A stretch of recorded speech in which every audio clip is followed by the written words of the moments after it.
Welcome back, everybody, to We Talk Film. I am your host, as always, Barry, joined as always by Clayton. How you doing, Clayton? Hey, Barry, I'm doing all right. I'm here. It's another podcast, another week. Another week, another episode. By. Yeah. Looking like Spike Spiegel over there, got the hair flowing out. Looks like you had a rough night. It won't brush. It's every... Oh, no, it was great. It was a great night. But before we get stuck into this episode, I would like to just mention something that's really cool and really means a lot to us, because when this episode comes out, we're going to hit 400 total views on the podcast on Spotify. So we're hitting that. That's cheering. That's cheering. Cheering, I guess. I guess that's cheering. So yeah, we're gonna hit 400 listens, and our YouTube. Let's keep going. Keep going. Our YouTube audience. Why are they screaming and running away? And our YouTube channel's starting to kick off too. We're getting some views up there, getting some 50 views on some videos. It's picking up. We're doing We're all rich right. and famous. We're rich and famous soon enough. You know, give it 10 years. I don't want to do this for 10 years. What are we doing this week, Barry? What are we doing this week, Clayton? We are talking about one of the biggest shows that's come out in this past week that I have been waiting literally 15 years for this show to be actually made. We are talking about the Ahsoka live action show. That's Clone Wars. But you get the gist of it. It's basically, it's close enough. I didn't have the time to, get the theme for Ahsoka, even though the theme for Ahsoka is really cool because like old Japanese style music they've done for it. So yes, indeed. So do we have any news today, Clayton? Do you want to start off with the news? Yes, I'm glad that you mentioned that. He pressed the button. He did the thing. Newsweek today. Our top story this week. This is perhaps the most important story that we've ever covered on the show. This is the most exciting piece of news that I've ever read. I don't know if you know this, Barry. It's insane. This story is going to blow everyone's minds, okay? Ryan Reynolds confirmed that Peter is returning for Deadpool 3. Oh my god. Oh my gosh. Rob Delaney's coming back. Rob Delaney's coming back as Peter, the best goddamn character in any superhero film ever made. I'm so glad we have Peter coming back. This is the greatest news of the week. Single greatest news. I love it. It is great. It's going to be awesome. But it also, like, this movie's going to be so stacked. We're going to have Peter alongside, like, Magneto and, like, everyone else. No, we're literally going to have, like, everyone in this show by the sounds of it. You sent me like a picture the other day or whatever where I think it was just the entire Marvel cast or whatever is going to appear in Deadpool 3. I'm saying at this point, why not? Just have everyone just go absolutely ridiculous with it. Oh my god, it's getting insane. But you know what else is insane, Barry? We got a couple of delays. Some things got delayed this week. The writer's strike is continuing to have an impact on the film industry, as specifically WB, Warner Brothers, have had to push some things back. The big one is Dune Part 2 has been pushed from November 3rd all the way to March 15th next year, and that's devastating. That is devastating. Yeah, I saw the news of that. I was like, why? What? No! But we knew this was going to happen, and it's probably going to start happening to quite a few other movies that are bound to come out and everything like that because of all the stuff still going on, and you got the big bosses still refusing to accept the terms and everything like that. So, Yeah. Yep. The other movie from Warner Brothers that has been confirmed to be delayed is Godzilla vs. Kong: The New Empire, which is going to come out in April next year. I didn't know that was coming out. Yeah, I thought that was next year film anyway, so. Yeah, same. It wasn't on my list, so I don't know. I don't care. That's all right.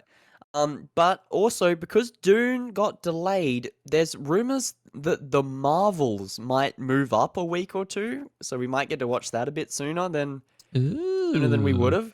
And then we can see if it's just as bad as Secret Invasion. Yeah, well, we'll see. Because because Dune got pushed back, that frees up a lot of IMAX cinemas, which I think they're going to push for that, because there won't be anything other IMAX-y movies at that time. So that's cool. Speaking of cool, this is a story that I know you'll love. Zack Snyder, your best friend in the entire world.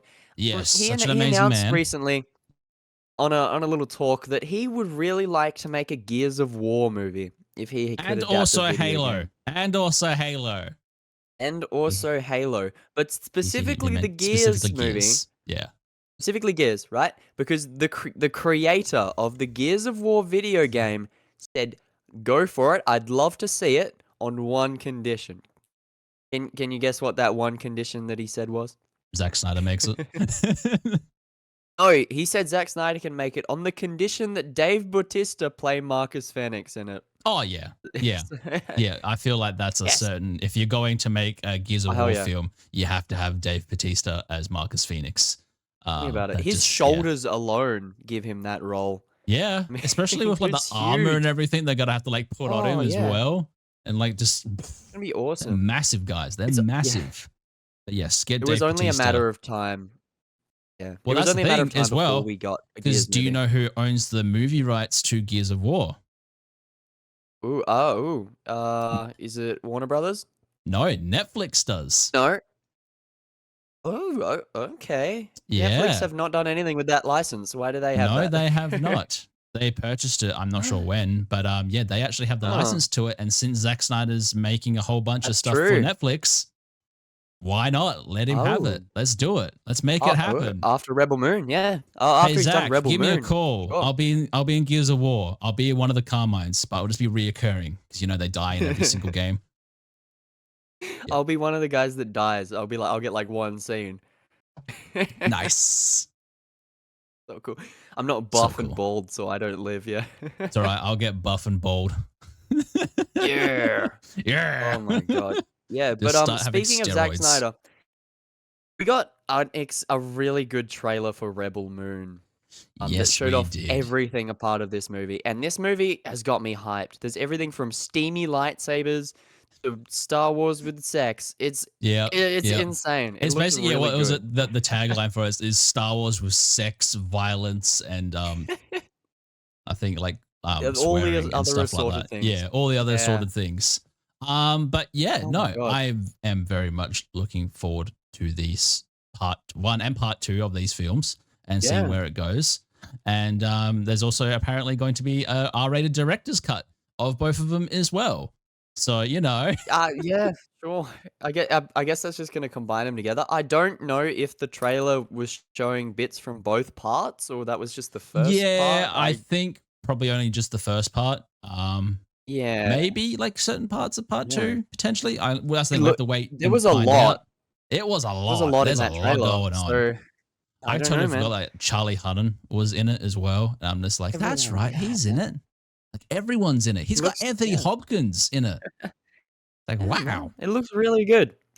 Oh, it looks really good. And this next story doesn't look good because Disney are looking to make a live action Tangled remake. Yes. A movie that yes. doesn't need a remake. It but, doesn't need a apparently- remake. Well, a live action remake. Baz Luhrmann is apparently their top choice to direct the film. I don't know. It feels That's like a that bit would be a odd. very, very different style to what Tangled is. I mean, Tangled was just kind of this Yeah. fun take on Rapunzel. I don't know. Maybe Basil set like Tangled 2 in like modern day and they're gangsters or something. That could be cool. That could be cool. Well, yeah, well, that's the thing. Instead It of long depends hair, if she has Baz a gun. Luhrmann is doing like his own interpretation of it. Then, like, I might be know. interested, but I think this is going to be like a straight live action remake, like what they've been doing with every Yeah. one of their properties. Yeah. Because even Tell me about it. what's his name? The guy that voiced Flynn in it, Shazam. I forget his name. Zachary Levi. Zachary Levi. Yeah. Yeah, he's like, get me in it. Like, if you're gonna make it a live action version, just Yeah. put me in it. Like, I was the guy that voiced Flynn, so. Yeah. That was the talks. Apparently it's rumored that Florence Pugh would play Rapunzel, and then Pugh? Zachary Levi would come back Okay. as Flynn. So Nice. I'm sure I'm not gonna watch it unless it's weird No. or different in some Yeah, wacky yeah. way.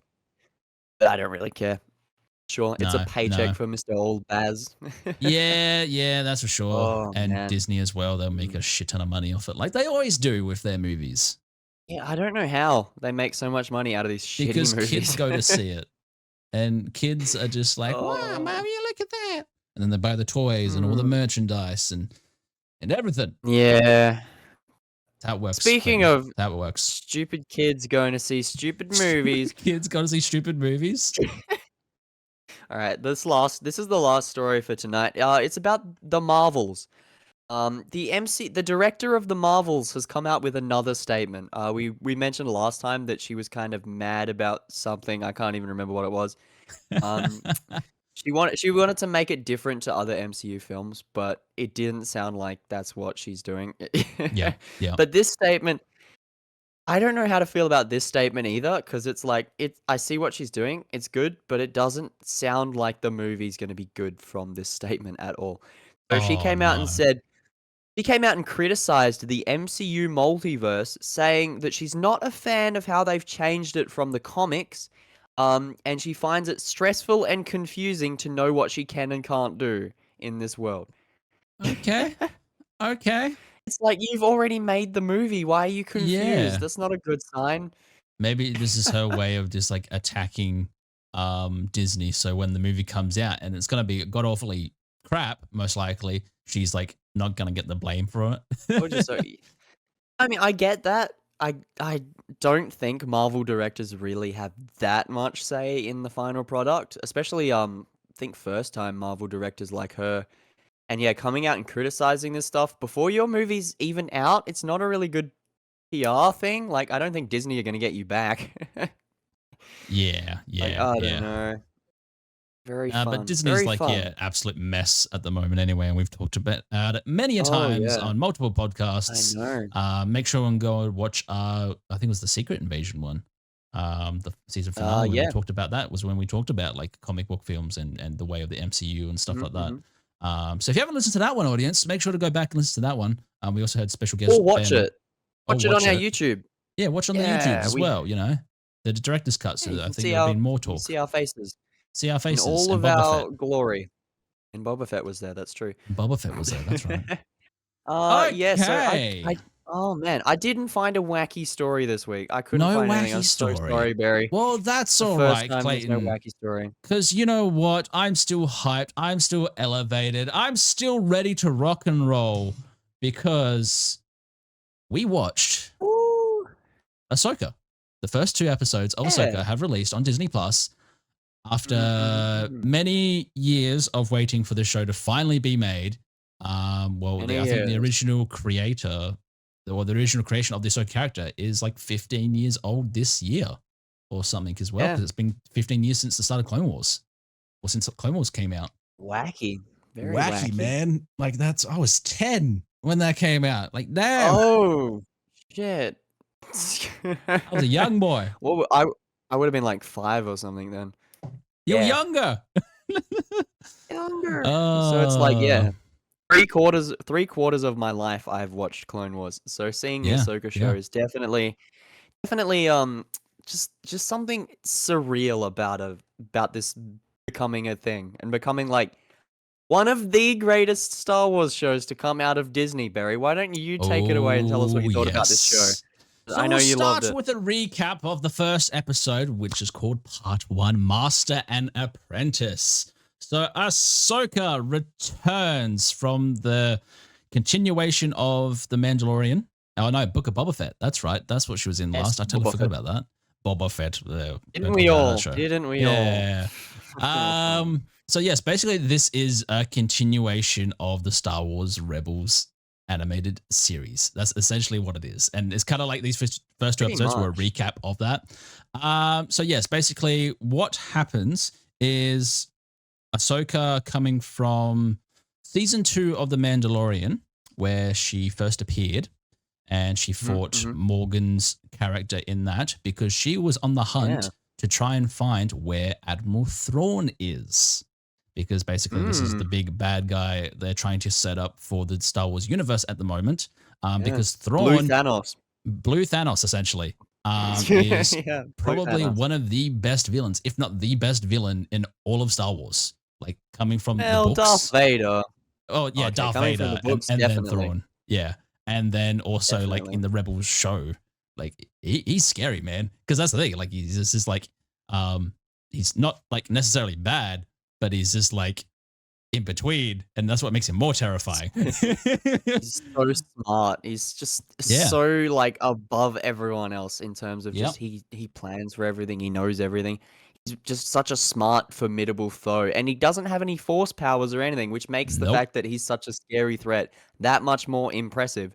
And it's yes. And you know what's concerning? When you've got a Night Sister and 2 like Dark Jedi, I guess, trying to find this guy because he's powerful. Okay. It's insane. Getting there. Yes, we're getting ahead. Getting ahead of things. I haven't talked about the Night Sisters yet. This is the whole thing. Oh, you got okay. very So let's start from the so many notes. So let's start from the beginning, Clayton. The first episode. This is the first time I think since Last Jedi or something we've actually had red credits. So all the animations and everything like that for the first episode were all red. So like all the Star Wars, the Lucasfilm logo.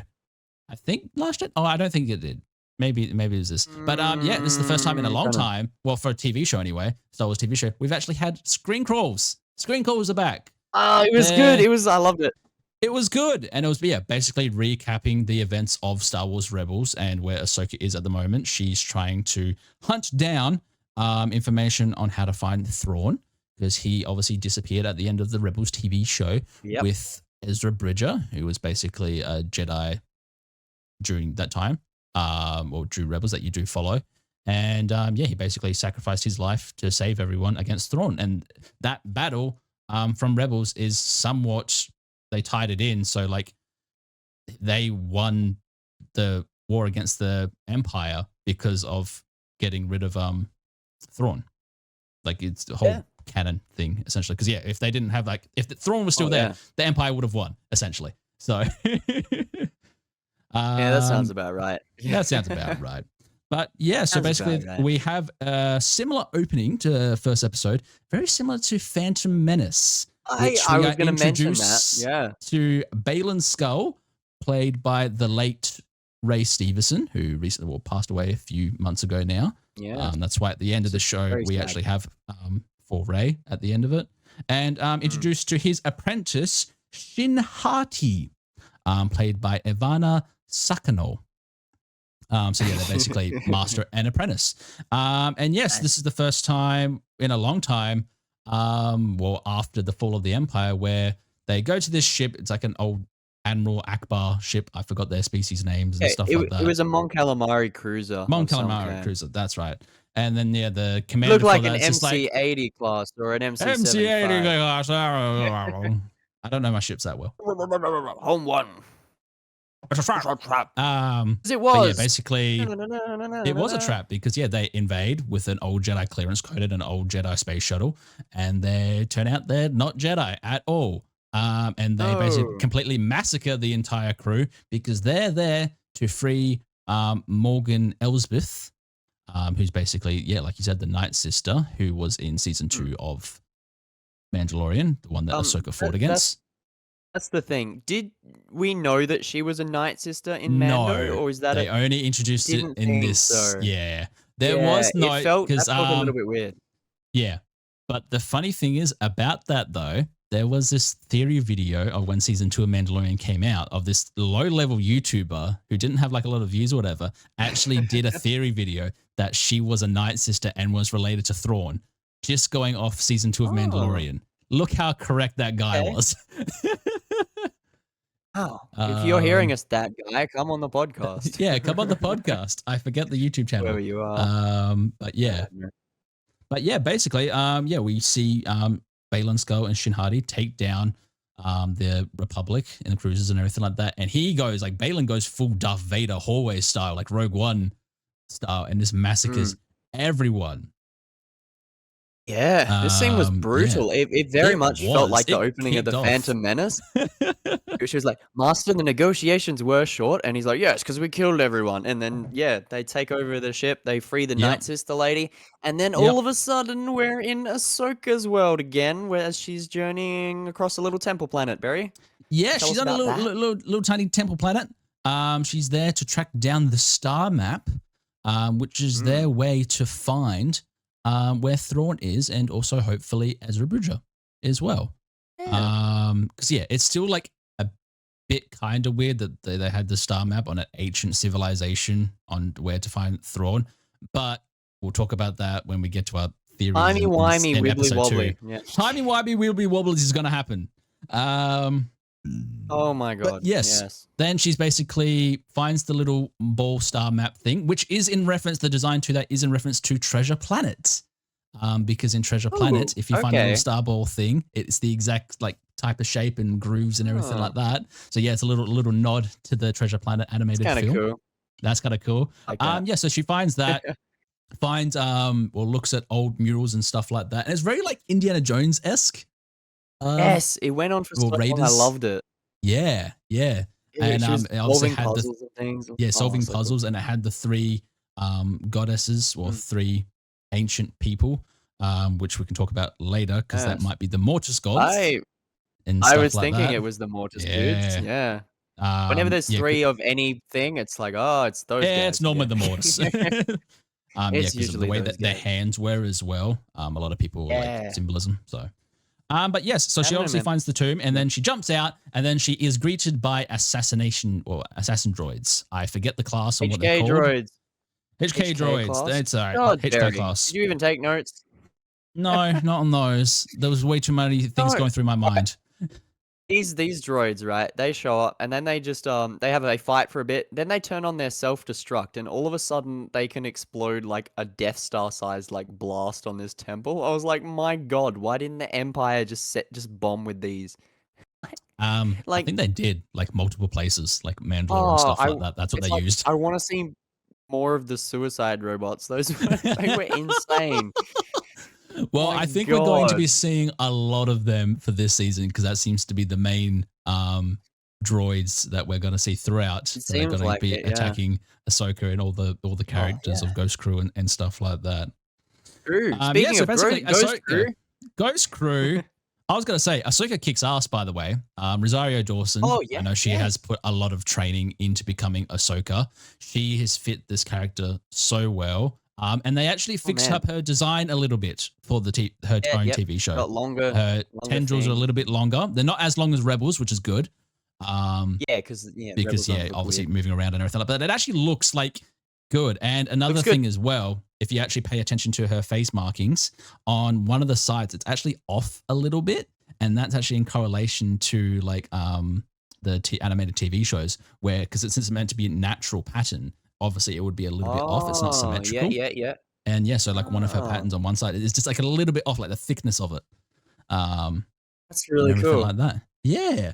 No, she kicks it. She kills it as Ahsoka. She kills it as Ahsoka. All of the mannerisms and everything. Amazing samurai lightsabers. They're cool. Samurai hilt lightsabers. Yeah, she's got the 2. Yeah. She's fancy. The shorter one and the longer one. So cool. Anyway, where we go now? And then we are introduced to Hu Yang, or should we say Dr. Hu Yang, because it's voiced by Dr. David Tennant, who's basically, who is Hu Yang, who is very old droid who is like tens of thousands of years old, because he was the guy that basically trained all the Jedi to make their lightsabers. So at some point during the end of Rebels and this show, somehow Ahsoka found him and he's still chugging along, and he survived Order 66 somehow, which I'm still a bit surprised about. He was probably not on Coruscant, right? I hope not. Yeah, I don't know. He would have been a prized asset. True. But I'm just happy that he's in it because he is like one of the like best like characters or best droids in like the Star Wars like universe. And when he was like introduced to the Clone Wars shows and everything like that, he's like really great. And it's so good to have David Tennant voicing him again. And he's also a mix of live action and CGI in this show as well. Because when they're on the shuttle, it's live action. Because you can see like it's very puppety movements. And then when he's like walking around with like bigger areas and that, it's full CGI. Which is really, kind of normal. Really cool. Yeah. They've done that for a lot of their droids recently. It looks really good. I like it. So then who do we meet, Barry? We meet Hera, who is the a commander for the Republic now, the New Republic. She's a general. Yeah. She's a general. General Syndulla, Obi-Wan's wife. Yes. What's her name again? Mary Elizabeth Good Winstead. Um, question. Yes. yes. You have a question? No, I said good question. I don't know her Oh, name, and good then he question. answered it. Okay. So good job. Good job, Barry. Yeah, Good we did the job. thing. Yeah. And then obviously Ahsoka tells her where the map, what the map is and where it leads, and it's going to lead to Thrawn. Also, as well, quick Easter egg for that scene, the scene where she shows her the map and she finds out who Haiti and Skull are, well, Balin and Shin, the bad Jedi. That is the exact same room as the battle plan for Return of the Jedi, where Luke met up with Leia once again and they went over their Battle of Oh, Endor tactics. That's the exact same cruiser yeah. and that's the exact same room. 'Cause that's Home One. That's the Yeah, ship that the other ship that's the was ship. waiting for. So yeah, that's Home One. Yep, I that's home was one. hoping Admiral Akbar would show up, but he No, didn't. yeah, I it was was so like it was a disappointed. general guy. Yeah. I miss Admiral Akbar, man. They Well, killed that's the him thing because he's off still screen, and I'm never gonna alive forgive him. Yeah, in exactly. during this That's why I was time, like, so he should have been there. it could Maybe have he's been in the there. background, really small. I Maybe he might have to was in look. on the toilet or something. You know, he's got to go to the toilet at once, right? So yes, obviously, then Hera's just like, hey, you should go and see Sabine, who's another ex-Rebels character, played by Natasha Lou Bordizzo, and she basically, well, Ahsoka goes to Lothal, which is basically Ezra's home planet, where we're first introduced to him in Rebels.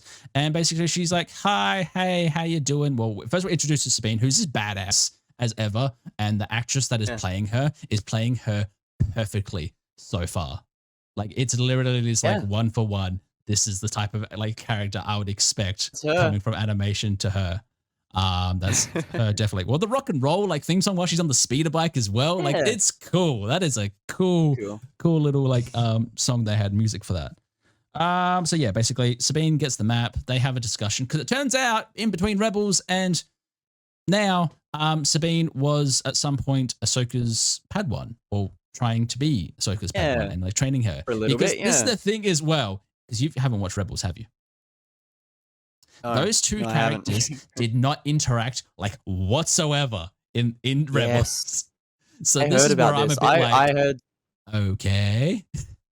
to put my hand up. I heard put your some hand up. discourse about people were like upset that this happened because they're like, "How dare you have this as her apprentice? You know, you didn't show anything. They never interacted. They never trained." And I'm like, Luke was a Jedi in the third movie, and we saw none of how that happened. This is normal for Star Wars.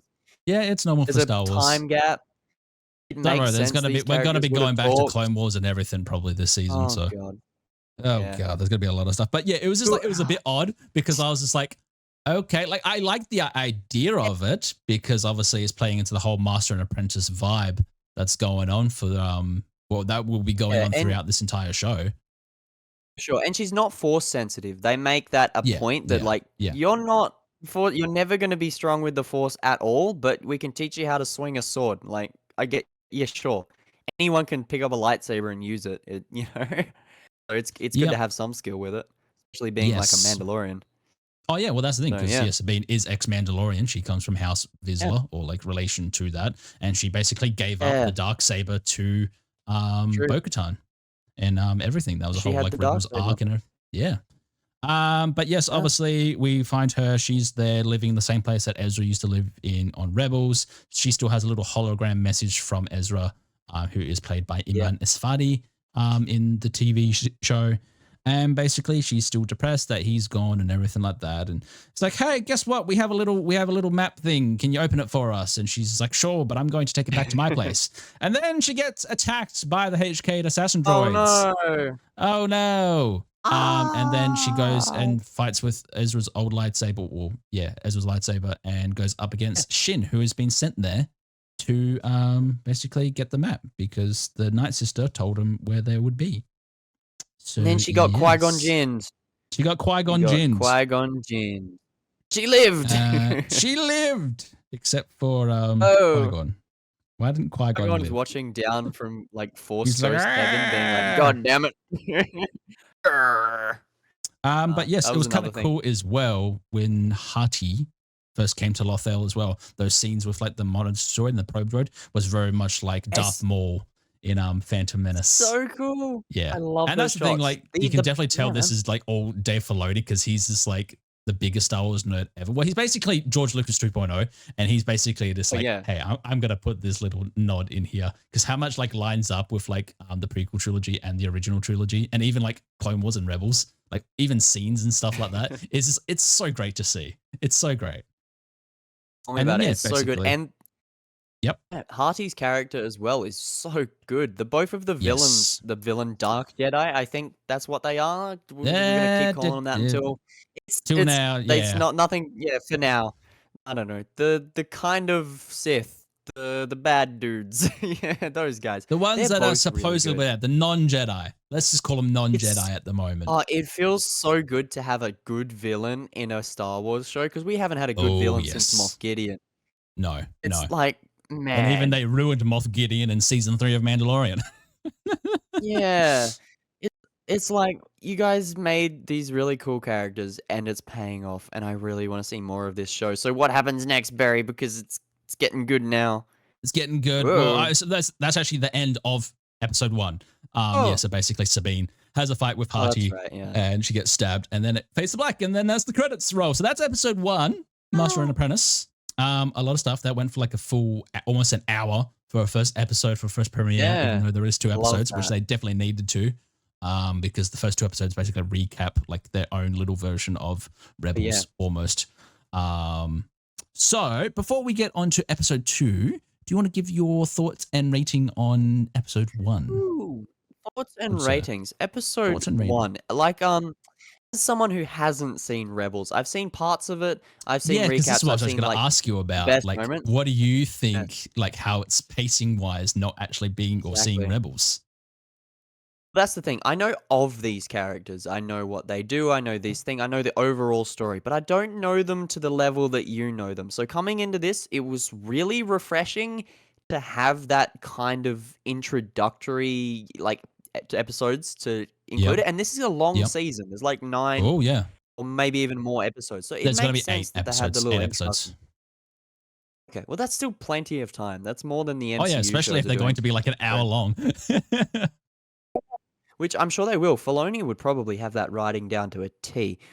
But yeah, coming into it, not knowing Rebels, it was great having this introduction. I like the characters. The actors portraying them seem as like straight out of the cartoon, as far as I can tell. Like I can't tell the difference. Like you could have said, "Oh, they're the same person." I would have probably believed you without knowing anything else. But yeah, I'm probably going to give this first episode an 8. It was a solid introduction. The action was really good. The writing was really good. It looks really good. There's absolutely no CGI issues at all. Just some little things, like, you know, just ever so often, like a moment or something will be a little bit off, a little bit funky. Some kind of dumb decisions, like rebel officers letting people on their ship and all of this silly things. But it is Star Wars. You got to have a little bit of like fairy tale elements to it, a little bit of fictional things, you know. So I'm gonna give first episode an 8. That's a good score. That's a good solid score for the first episode. Going into it, well, that's the thing, I'm massive Ahsoka fan, absolutely massive. So when they were announced this and everything like that, I was so excited. Got the shirt on. She's no Jedi. Got my helmet in the back. Going on. But yes, basically seeing like have her own full proper show now is very incites me. There is this first 2 episodes did have its faults. I did find to be the whole Rebels recap and stuff like that. Them pushing that was maybe a bit too much. This is even though like I've watched it all and stuff like that. But I just have a feeling like for people that didn't know about it, that they might struggle a little bit with like the names that I mentioned and everything like that still, because even at the moment, people don't know who Thrawn is if they're just like new and coming into the show. If they just like watched the live action and movies and stuff like that, they're probably just like, who the hell's Thrawn? Like, let us know who Thrawn is type thing. So find out. I'm okay with that because, you know, they're expanding on stuff that they have. You know, if you want to know what happens, go watch the other stuff. Go back and watch it. Yeah. And that's the thing. I think that's the whole reason why Dave Filoni did that as well. is because he's just like, well, we got these characters. So I've got a whole like 3 seasons about these characters. Go back and watch it, and if going back and watch Clone Wars as well. But no, a very excitable first episode. It does a lot of things great. The fighting with Rosario Dawson's Ahsoka is absolutely on point. She's like done a lot of training for it, and everyone's portrayal so far for this episode anyway is very well done. Especially like Ray Stevenson's Baylan Skoll and his apprentice, and also Sabine Wren is just absolutely amazing. So I'm going to give this first episode a 9 out of 10. Ooh, a 9 out of 10 from Burrow. 9 out of 10. And that's maybe just because I absolutely love Ahsoka. No, I get it. I like Ahsoka too. So we're going on to part 2, which is a very good thing. They did a continuation, or they released the first 2 episodes, in my opinion, anyway, for the premiere for it, because the first 2 episodes, they had to cover a lot. Basically, it's one big movie. Part 2, Toil and part 2, Toil and Trouble. Which is a reference to the witches from Macbeth. Ahsoka and General Harrison Dula travel to the New Republic shipyards on Corellia and make an unexpected discovery. So, Now, we'll start from the beginning, because this is, you need to start to pay attention to the early credits and the animations and stuff like that, because the credits this time around, with like the masks and stuff like that, fluctuate between red and blue. Oh, I didn't notice that. Yep. Wow. there's a lot of like little Easter eggs they've already put in. Is that hinting at something? Is that the fluctuation? Is that hinting we'll get into theories in a little bit. We'll talk about episode 2, and then I'll talk about theories and stuff like that. So basically it opens to Ahsoka in the hospital with Sabine, because Sabine got stabbed in the final episode, and she's like, "Oh, I'm fine. It's all right. Just a lightsaber to the gut." Only Qui-Gon Jinn has the only Jedi to die, or only person to die from a lightsaber gut stab. I feel so sorry for him. No one dies from lightsabers anymore. Yeah. But another thing as well, she notices that Sabine is having nightmares and is actually listening to her nightmares. That's what Ahsoka's doing when that first introduces. Yeah. And then we cut to Baylan, who's on a planet where all little like Stonehenge temple things, and they put the map thing down, and he's like, "This is the place where we find blah blah blah, go and tell Morgan." And in the distance, and I'm not sure if you paid attention or saw it, but when he looks up to the clouds, you hear like this rumbling type noise in the background. I didn't know what that was. There's a Purgle up in the sky. I didn't see that. Which is basically the time traveling space whales. Very few people. I didn't watch it the first time. I didn't see it, but then the second time I was like, oh, it's like you can just see like the shadow of it, because he looks up and you hear the noise and it goes past. Yeah, there's so many little tiny Easter eggs throughout this entire show. It's great. It's driving me insane. I love that, man. Yeah. Love it. So basically, I want the whole show to be like this. Ahsoka goes back to the scene of the battle that Sabine had with Hattie, or Hattie. I've already forgotten her name. Hattie. Yeah, Shin Hattie. Hattie? Yeah. And she basically finds another droid there that was just left hanging around, and then she decapitates it, then takes it back to Sabine, and they get the information, and then that leads them to Corellia, which we all know Corellia is the home place of Han Solo. That's where Han Solo came from. Out of it for a little while, and everyone gets delusions of grandeur and ends up on Corellia. Exactly. I love seeing Corellia. That was probably my favorite part of the Solo movie, was the whole Corellia stuff. Because it's just a really cool city planet. It looks like something out of Blade Runner. It's just a cool planet. I was glad to see more of it. Yeah, and also that's the thing, because obviously it's been taken over by the New Republic at this point in time, and it's only been 7 years since the Imperial. We'll get into that. But yes, we also get introduced for the first time. I was hoping that would introduce you in the first episode, but the most notorious droid in all of Star Wars, who has committed war criminal, who has massacred over 40,000 people. He does more in this. Chopper. Did you notice? When they're flying up, Chopper wants to drop them onto the city and doesn't care about the casualties. It's like, my God, dude's a menace. He is a menace. He literally, if you go back and watch Rebels and stuff like that, how many times he almost kills the ghost crew and stuff like that. Like he literally chucks a can at Ezra at one point during his training and he falls off a ship and nearly dies. And he just doesn't care whatsoever.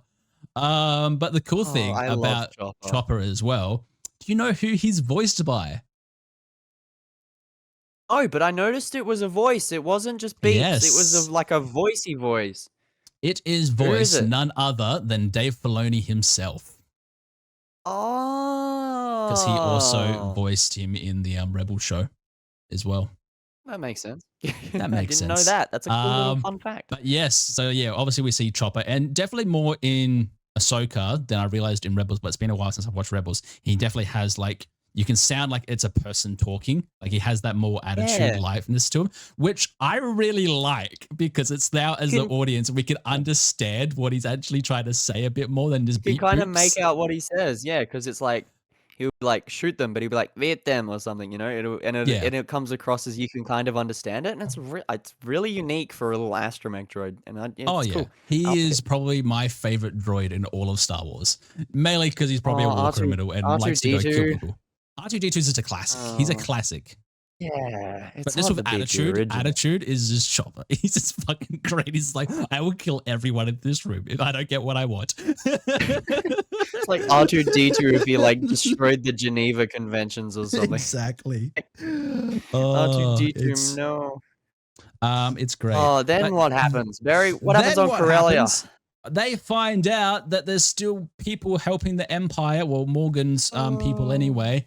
And they're like, for the Empire, and they try to attack Ahsoka and Hera, and obviously a ship with a hyperdrive that Morgan's building, a massive, absolutely massive ship called hyperspace the ring, the Eye of Sion, to go and find Thingamabobby. And yeah, basically they still find out Thrawn. They find out that there's still Empire loyalists working under the New Republic, and they kind of showed this in Mandalorian season 3 a bit, that there is like the New Republic isn't doing a very good job of like keeping everything together, and there's still a lot of people that prefer the Empire more and stuff like that. Well, at the start of the sequel trilogy, there is no New Republic. It's all just like the most incompetent people. It's like the Empire was doing a better job than you were. My God, what the fuck happened in between the movies? And now we're seeing it. They're all idiots. The good guys are so stupid. Yeah. And that's why it always takes the Jedi or something to join in and be like, all right, I'll save the day again. But basically during that whole kerfuffle, Ahsoka jumps out. They're trying to get the ship that has the Space Marine because they're trying to find out where it's going.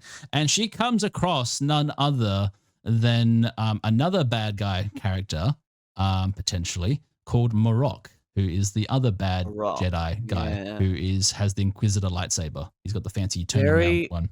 Very mysterious character. Very mysterious indeed. There's a lot of there is a very big him. Reason, why at the moment. A lot of thoughts. We'll get into our theories just after we talk about this episode about his character because it's a very big part of that. But yeah, basically they have a little battle against one another, which was really cool to see. I feel like that was one of the best lightsaber battles we've seen. In a long time, which was really cool.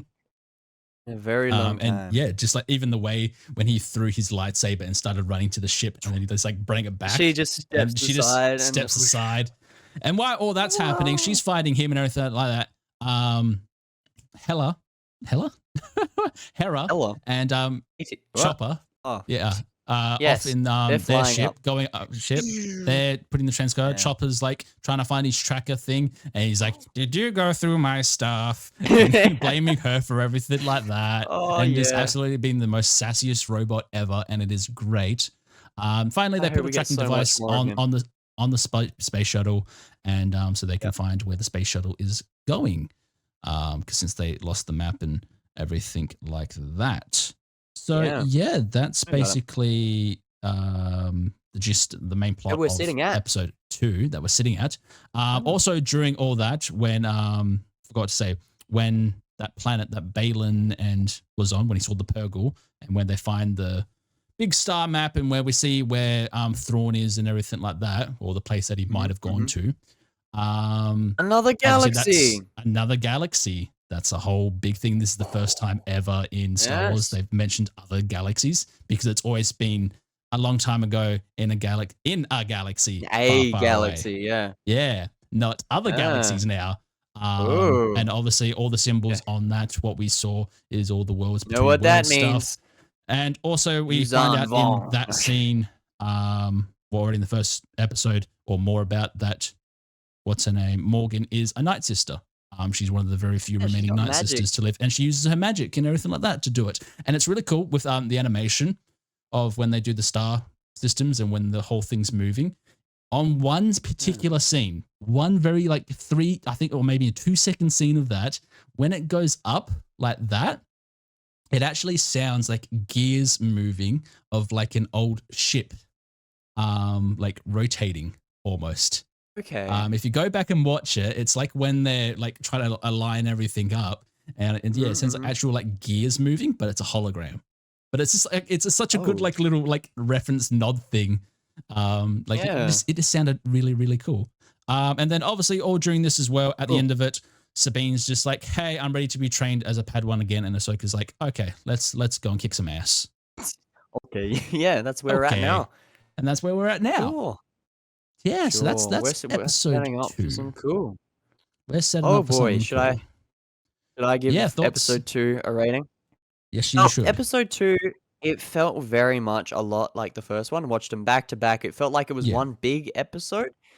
There's a lot more of consistently good stuff, so I'm gonna give it an 8 out of 10 as well. It's good. There's again some little flaws with it, but if the whole show is an 8 out of 10 and maintains this consistency, then I couldn't have asked for anything more. Like, this is really good. I've been missing this after Mando season 3 being the most awful thing I've ever seen. And before that, apart from Andor, Boba Fett, and Kenobi, it's like, this is good. This is what we need. It's sticking true to the 50% of Star Wars is good and 50% of it sucks. So this is in the good part, and I'm very happy that it is. Yeah. Oh man. No, this show is definitely, it started off very strong. And I think I don't think it's going to get any worse. Yeah. I think it's going to get better, if anything. I hope it gets better. Obviously, with a lot of Disney shows and everything like that, it does start to go downhill. That is their pattern. But Secret Invasion. I feel like since Dave Filoni is the writer throughout the entire show, he's basically the showrunner for it all. Not directing every episode though. I thought he was, but no. Doing 2 of them. Yeah. Yeah. But still, he's the overall writer for it. He's basically George Lucas 2.0. He understands how Star Wars works, and he also knows how to add on top of it as well. And it's going to be like interesting to see what's going to like hit and miss with this show, and everything like that, and what he wants to do and everything for it. But I also forgot to mention as well, in the final scene of episode 2, where we see the Eye of Sion, which is the big hyper ring thing. The hologram that Morgan uses is potentially like magic type stuff, because it's not hologram stuff when like Balin and Morocco and everything, when they're talking to her. It's green. It's like green misty stuff. Which Night is Sister magic, man. Night Sister magic. Or ancient magic. Night Sister magic. Yeah. So that was pretty cool. And we also find out in that exact same scene that Balin has the gift of foresight, which very few Jedi actually have. But he knows obviously Ahsoka is coming to get them, and doesn't actually want to kill Ahsoka. That was his final wings. He's because he's still very much like in between. And this is where we can get into our theories and everything like that. But so basically my final thoughts on episode 2, I'm going to give it an 8.5. Like I said, it's definitely still a continuation of the first episode, and they very much needed to release these first 2 together, I feel like, because now the like final scene of Sabine and Ahsoka, where she's like touching the mural and stuff like that, where Ahsoka like picks her up, that is basically the end scene of Rebels. That's how Rebels finished. So I would say like this is kind of where Dave Filoni wanted to line up everything, and this is where from now on the series is going to actually start, like all the new stuff and everything like that. And this is definitely where we continue from the story of Rebels and everything, all the cool new stuff. But yes, I am very much looking forward to episode 3. this week. It's going to be interesting what's going to happen in it and everything like that. So yeah, 8.5 on episode 2. So now we've still got a few minutes to spare. Still got a few minutes to spare. It's all right. Maybe a bit longer on your side. Yeah, we're going to theory time now, or just discussion of it all and everything like that. Because that's the thing. There is a lot of stuff going on in Ahsoka. There is potentially going to be timey-wimey, wibbly-wabbly stuff potentially happening in this show. It makes sense why David Tennant's in it now. This is the first time. Yeah, this is going to be the first time they're going to introduce a new galaxy. We're going to hopefully see a new galaxy in Star Wars. Because that's the thing. Everything that we know, all the lore and everything that they've made has just been in this one single galaxy. But now Dave Filoni's just like, nope, I'm going to a new place. We're going beyond. That's Dave drawing from Legends. Because in Legends, they've gone to some different galaxies a couple times. Some of the most famous enemies in Star Wars Legends, like the Yuuzhan Vong, stuff like that, they're not from that galaxy. They're from another galaxy. So we've got the potential to see some stuff we've never ever seen, and we're already seeing stuff we've never seen. It's like what Clone Wars and Rebels did, expanding with all of the Legend stuff, showing us so many unique things that the movies don't, and this is continuing that trend, and I love it. Well, that's the thing, yeah, because obviously Dave Filoni has said many times that he absolutely loved all the Legend stuff, that everything that came out about that, so much so that everything he's done so far, he's been trying to add in those elements to Star Wars. Or like Thrawn, for example. Thrawn was a massive part of the Legends, and he's like, I'm adding him in because he's that goddamn cool. He's going to be like one of the main villains. And I know he's trying to do a lot more kind of cool stuff, which is good. Like, I want to see this type of stuff. I don't want to just be centered around the same old things like again and again for Star Wars. Like the Rebels and the Empire and stuff like that. Like, I want to see more. Like, they can do so much more. But yes, another stuff that I noticed throughout the show, the actual end credits scenes for Ahsoka actually shows the pathway to Peridia, which is where Thrawn potentially is. It actually shows the star map and everything like that. And the one that it all lines up to at the end, actually, when some person online like decoded it, and it actually says Peridia. Oh wow. So that's a pretty cool reference they've already put into the end credits, which is cool. But obviously as well, the two introduced characters was Baylan Skoll and Shin Hati into the show, and obviously they're kind of in between Jedi and Sith. They're not quite there. Jedi? They have orange lightsabers, and this is coming from Dave Filoni himself. Has basically said the reason why we made them orange because he wants them to be very distinct, being like, hey, they're not Jedi, but they're not also Sith. They're like in between. So in between. And also it's kind of cool as well that Skoll and Hati also represent the two Greek wolves, Norse wolves as well, because Dave Filoni loves wolves. The sun, yeah, there's always wolves and rebels. No, that's really cool. Yes, and also as well, talking about wolves, and the very mysterious character throughout the show, who we don't know who it is yet and stuff like that. Is he an Inquisitor? We don't know. Is Marok. I have no idea. Now, this has been a very big online discussion since these 2 episodes came out. Exactly who is Marok? I have seen so many theories, man. So goddamn many. Can I share some of the ones that I enjoyed the most? Go for it. So this is one that I found really really interesting and could be really cool, but I also don't want it to be a true. Disney Plus put out an Instagram post saying, just showcasing the droids of the show. And included in that post was Merrick. It was like Chopper, it was Hu Yang, and then it was Merrick. People were like, is he a robot? That's weird. Why are you including that character with the droids? And I think that was just a little bait and switch to get people to do some theory stuff, because he can't be a droid. He's using the Force and throwing things. Yeah, he uses the Force. The robots can't use Force. I hope not. If Chopper gets the Force, we're screwed. Oh no. The entire universe is implodes. Yeah. So there was that one. And then there's the theory that it's Barriss Offee, and that I'm like, no, I don't want that to be true either. because it's obviously a dude. Yeah, because obviously, At least the we know actual, so far. the stunt actor is like a 6'1" guy. But there is two other theories that I've seen as well for this. Ooh. One of them being that it is potentially one of the greatest voice actors for Star Wars who voiced them all is Sam Witwer. It could potentially be him from Starkiller. Okay. Because You think it's basically, Starkiller? yeah, because for the longest time, because he has Okay. said that he has done stuff for Ahsoka, and for the longest time, Dave Filoni has wanted to reintroduce the Starkiller type character to Star Wars since it got canned because he's actually loved for the game. And also as well, cool. he is actually listed as additional voices for not part 1, but part 2 of Ahsoka, because in part 2, when the fight happens between Merrick and Ahsoka, you actually hear him grunting and making noises. And because of that, they had to put potentially Sam Witwer, who does the voice for the character. Holy shit. If it's Starkiller, they're gonna have to do so much. We need a Starkiller show. There has to be a Starkiller prequel. Well, this is the thing, because yeah. He obviously probably won't be as well, definitely not as powerful as Starkiller was in the they could video definitely games tone him down. But another thing a lot of people have been theorizing about as well, the reason why he is Sam Witwer and they're still trying to introduce the Star character is that he could be Darth Maul. No, it's not dead.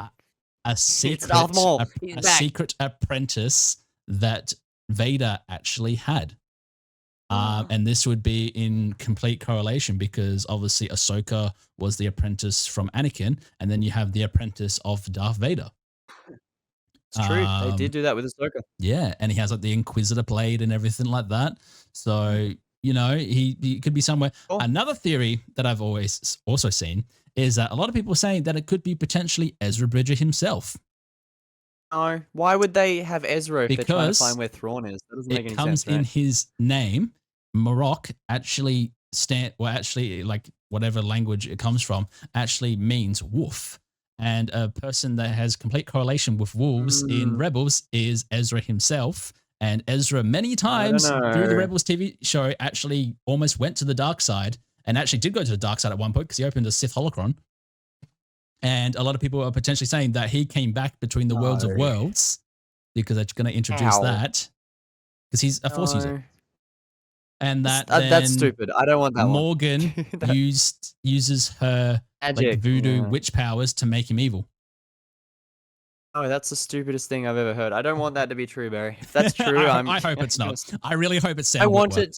I really want it to be Sam Witwer. I want it to be Darth Maul, and he's back again. He's back again. He never dies. Well, that's the thing, because since Morgan Elsbeth is a Night Sister, and they're known to bringing back the souls of the dead, she could bring back Maul because he is he comes from Dathomir. That's like where he's from. The Night Sisters brought him back the first time around. So, you know, what would be it cool? Would be funny, though. It would be funny. If it was like Savage or something, that would be sick.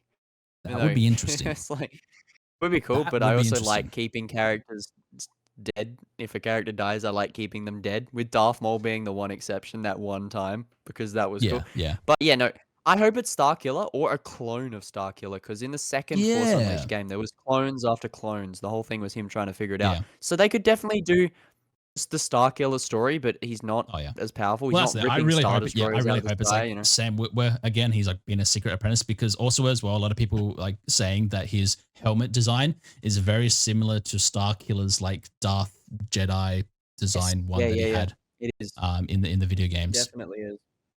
Yeah, I've played that's a whole both the novelizations of the Force Unleashed games. Like I've read them. That's right.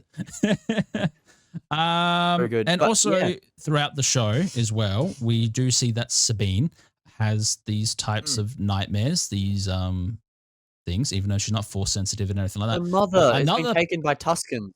Yeah, another person that we know that had dreams and everything was Anakin, and eventually turned to the dark side. And so another thing at the moment is Sabine potentially going to turn bad, because this goes back to the credits. This is why I keep saying you have to keep an eye on the credits, and I'm waiting for episode 3 to see if they vary up again, because this one interchanged, because it interchanged how it did. On Vader's helmet when it came up, it was obviously red. When it came onto C-3PO's helmet, it was blue. When it came onto Morok's helmet, it was blue. When it came onto Sabine's helmet, it was red. Okay. Yeah. So I don't know if they're like putting weird secret Easter eggs in their lighting, because it's kind of think weird that they that's went a all red the reach. first That's a bit episode, of a reach. and then they're like, we're changing it up a little bit in Yeah. the second episode. So if they change it up again in the third episode, you know something's like happening. That they're doing stuff on purpose. Yeah. I don't know. And That feels like yeah. a weird reach, but I don't know. That's the thing is any of these theories could be true, and it wouldn't put me past because Dave Filoni's a Dave madman. Filoni is he's a madman. Another character that we also have not seen yet in the show is Zeb. Mr. Krabs. Oh yeah. I saw Mr. Krabs. Krabs is there too. Mr. Krabs was there too. Yeah, no, I want to see Zeb because we saw Zeb in Mando season 3. Yes, One of the yes. only good So I parts really of that hope he show. makes an appearance in this. He has to Don't at see why least not. get everyone. Yeah. And also as well, Hera Syndulla's son Jason that she had with Kanan. Yeah, very weird looking kid. Yeah, I hope he I doesn't think show up. because that's the Apparently thing. he is. They've made a Lego set with the kid. Yeah, so that's right. for the show, so they're gonna have to release it, and they've made the kid. Doesn't he looks have normal. green hair. He doesn't have green He hair. doesn't have green hair. He's not No, weird looking. no. He looks like a normal guy. Good. It also kind of doesn't make sense because it's like his mother's an alien. He should be kind of this weird, messed up monstrosity. Genetics. Oh well. He definitely looks like his dad. Space magic. It's called we Space don't want magic. to put prosthetics in. So yeah, Money and up. basically, obviously, they are trying to potentially set up the worlds in between worlds, which was the big Rebels Time travel. time travel stuff. Because how many times they keep saying when Oh my Thrawn God. is, not where. They keep saying when he Oh, is. wait, they And do? so yeah. I didn't Well, notice what's her that. name? Morgan says it like multiple times. She's talking about Thrawn. She's just like Weird. He's a weirdo. when he is. Because yeah, obviously you're like In the past. going to another galaxy, time dilation, interstellar bullshit stuff. He's going back in time to save Darth Maul. That's what it is. Maybe. What's going to happen? Maybe. Oh. And see yeah, so Alec obviously Guinness? that can I see Alec Guinness? Wow. But yeah, no. So far, the first 2 episodes of this show have been absolutely amazing. Like it was a good start to everything. There is so much going on. Yeah. I really want them just to release the entire show for it. And the music as well is simply phenomenal. It's all based upon Can I talk about that? Japanese theme music. Yes, we Yeah. can if you want. Go for Music it. for the Disney Plus Star Wars shows is always great. Even if the show's absolutely terrible, the theme is going to be awesome. The Ahsoka theme's great. Like, even the Mando theme is so good. Ludwig Göransson kills those. The Boba Fett theme is awesome. Even the Kenobi theme, that I don't remember as much, was cool. Yep. It's like, the music in Star Wars is never bad. There is not one bad song or musical moment in the entirety of Star Wars. And I'm so glad that it's continuing and changing and it's still just as good. Oh yeah, well that's the music, thing because the same guy moment. that did the music for this, Kevin Keener, is the same guy that does the music for Clone Wars, Rebels, Skeleton Crew, and also Bad Batch. Yeah, that makes sense because all of those are great. The Bad Batch theme in particular, I love. Yeah. That's one of my favorites last year's. So good. So yeah, he's the same guy that did it. But it's all he said it's all Japanese based music for Ahsoka. That was like the whole. Well, she's kind of the samurai type, the wandering Ronin. Well, yeah, that's the whole point of her character. So, at least and now. yeah, so that's basically our talk about Ahsoka, part 1 and part 2. And I really want part 3, part 4, part 5, and part 6 all to come out, and part 8, 7 and 8 as well. Part 7 and 8, yeah, 7 more. and 8, and more. 3 7 seasons right now. Do it. But yeah, it's just absolutely like it's an amazing glow up like from what we had from Mandalorian season 3. Obviously like Andor is still phenomenal and definitely coming like so into good. This. Like, it's so well done. Like literally, if someone's like new getting into like TV shows now or all the Star Wars stuff, I would literally just say to them, just watch the first 2 seasons of Mandalorian. And then go straight into this. Yeah, that's fair. Yeah. That's fair. Yeah. That's all you need to know. You don't need anything else from the other shows. Like, Yep. nothing important happens. Yep. Oh, so good. So, yeah. So good. All right. Well, I'm really looking forward to it. Should we call it there, Mr. Barry? We should call it there for today. So that is it again, everyone. Thanks for joining. Thanks for listening today. Follow us on all the things. We're over at YouTube too, because we have the director's cut as well, which is soon to be followed straight after this. So make sure to go and follow us or subscribe on YouTube as well to go and see all that. And we will see you in the next podcast. Goodbye. Goodbye, everybody.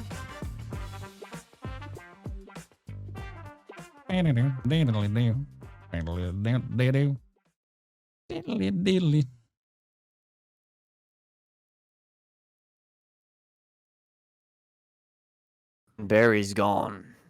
I disappear. Barry's back. Oh, it doesn't do that little pop out thing. Okay. Oh, it was doing something. I thought it would do a little thing, but it didn't, and it's okay. What did it do? I don't know. No, oh, director's cut. What do we talk about now? Shuffle everything. We can talk about my other theories. Oh, Jesus Christ, Barry. What other theories? It never ends, Clayton. It never ends. God. Barry's like, the color of this one guy's belt meant that episode 37 of Rebels Season 3 is connected to this. So it's like, Barry. I have found my calling, Clayton. I found my call. Word is the 7th letter of the dictionary, so therefore it means that time travel. She was your father's exotic teenage alien apprentice, a fine piece of jailmate from a more civilized age. She had the tightest body and the perkiest little breasts in the galaxy, barely legal in most systems. Anakin and I used to double team her at the end of every successful campaign during the Clone Wars, and once in a while we'd even have. I hate that the voice is so spot on. It makes me want to shoot myself. Jedi training, of course. In time, she learned how to handle a meat saber better than anyone in the Jedi. Like how it's cutting out. It's so I can't. I hear every second word from it, and I already. There were no panties in space, and since she was constantly doing acrobatics, you'd get a glimpse of her orange pussy mid-fight. This is definitely getting an explicit rating. Oh yeah, it definitely is. Oh boy. Oh boy. Oh boy. We earn that little E that we put on every episode. We earn that. We earn that. All right, Craig. Come on, Craig, download. There he goes. But yeah, obviously there's like a lot of stuff there. A lot of little Easter eggs throughout the entire 2 episodes, and I think people are still still watching them, and they're just like, hey, like look at this. What's that? What does this mean? I'll have to rewatch them. I'll rewatch them before episode 3. Yeah, well, that's the thing, because it's even like in episode 2 when Ahsoka goes back to the radio tower thing. I didn't realize the droid that drops down and kills her. There's actually like a scene before you actually already see it start to come down, and then she like looks at the little hologram and everything like that, and then then it pops down. I'm not sure if I noticed that. I was see it beforehand. I love that. It's very alien. Yeah. I just love seeing stuff like that. So cool. So cool. No, I don't want to purchase WinRAR. Go away. Was an absolutely like desktop. I'm just so happy this got made. I'm so happy. Can't wait for the rest of it. Can't wait for the rest of it. So good. I'm trying my hardest not to like pass out. I barely got through this episode, man. Holy shit. That was the most draining podcast. How do you think I felt a couple weeks ago? That's how I felt a couple weeks ago. Yeah. I know how Barry feels. Yeah. Except you did this on yourself, buddy. This is what happens when you drink too much. No. You're a lightweight. You can't handle it. I had like 8 drinks. Fucking lightweight. Like 8 standard drinks. Bro, I don't drink. It's very I only drink like social occasions like a party. So like once every month. If I was there, we would have been going 20 plus. And I'm talking whiskey. Jesus Christ. I couldn't afford that, man. My liver's fucked. Oh. So what's going to kill me? Yeah. No, what's going to kill me is my eventual recovery when I stop drinking, the eventual hangover. That's what's going to kill me. I think the podcast is going to kill me. This is what episode? What episode are we up to now? Like 27 or 26? 26, man. 26. Oh, why is there so many pictures? What the fuck? Why is there so many episodes of this podcast? So many episodes of this podcast. Is that working? Importing. It takes a while to import. It's a little funky. Gotta love Audacity. Oh, being funky? Or no, Russians are still listening to us? I haven't checked do that? Was that the whole thing? I it was don't like know. Audacity was selling like people's data to Russia. That's why I stopped using it. Selling the podcast to Russia. Those poor Russians. They're like they're hunkered down in a bunker in Ukraine, and Audacity's sending them episodes of the podcast. That's why our views are spiking on the YouTube. It's because the Russians are being sent it. They get a shipment of We Talk film with every ration pack with an episode, like a USB. We're supporting the war effort, but on the wrong side. Oh, that would be really funny. That would be funny. You know, that's the thing. It's like we're getting quite a few if there's a Ukrainian or a Russian like listening to this podcast or just watching the podcast now, let us know. You're listening to this podcast in an active war zone. We want to hear about it. We'll get you on for an episode. We'll get you on the podcast in an active war zone, please. We are actually that being episode serious. Won't bomb. Yeah, we're always serious. We're dead serious. Oh man. How much longer are we going to director's cut? Because I'm passing out at the seams. Oh, okay. I can cut it. I can cut it right here, man. All right. Thanks for listening, everyone. Sorry, it's a short director's podcast. Guys. We'll see you next time. See ya. Bye bye.